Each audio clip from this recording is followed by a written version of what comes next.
Bano be bamu ku batuuze abawangalira mu bitundu eby'ensozi mu magombolola okuli Kalusandala, Lukooki ne Lugoye Kasese nga mu kiseera kino bwe batuukako bonna basobeddwa olw'enkuba etonnya obutakya etandise n'okuyigulula ettaka.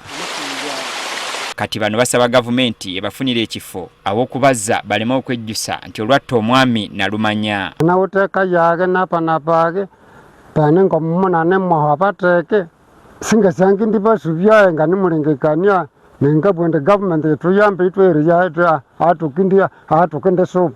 Milton Bwambale Semaka ng'alina abantu abali eyo mu 10 era ng'agamba wakubasengula abatwale mu kifo ekirala. Ono y'omu ku baakosebwa okuyiguluka kw'ettaka wiiki ewedde eryayonoona emmere ye yonna mu ggombolola y'e Bugoya. Nyumba ya abatoboka kwa kidongo kya Iwobo kyebirisi numwekati ngawota abana sinatokera bandurubu kyo mwangu wangu mu nyumba ya abatoboka nangwangu ngatangira bisegeria nganda chala ngindru ngase ngatwala namukeli wayo. Mu kiseera kino abantu 8 be bakafiira mu kuyiguluka kw'ettaka okuva omwezi oguwedde mu disitulikiti eno. Mungabulikira obutukuvu kacha beto chebanza mungasigala hagolo ahagolo nerwe yiko kwinje chabiri kinzukala nacha chamara kinetwamo ndinangana humoko wa.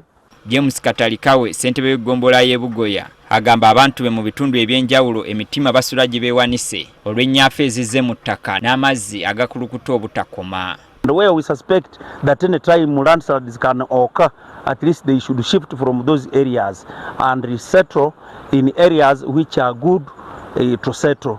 Ssentebe wa disitulikiti y'e Kasese agamba bakwongera amaanyi mu nteekateeka y'okusimba emiti gye baatandika okulwanyisa ku mbeera eno. We have impact on ensuring that we do the afforestation and we have encouraged our people to plant trees on their pieces of land, and the government of Uganda has also supported us in trying to restore the river banks of River Nyamwamba, River Mubuku, River Isebo and other rivers. We are also coming up with a mega project on River Nyamugasani. All this is being done by central government in collaboration with the district, and we are moving on to ensure that once we do this, we shall secure our people and these disasters will be minimized to an extent. Ku ntandikwa y'omwezi guno ab'enteebereza y'obudde baalabula abantu abawangalira mu bitundu eby'obulabe okubyetegula olw'enkuba ey'amaanyi esuubirwa okutonnya omwezi gwonna.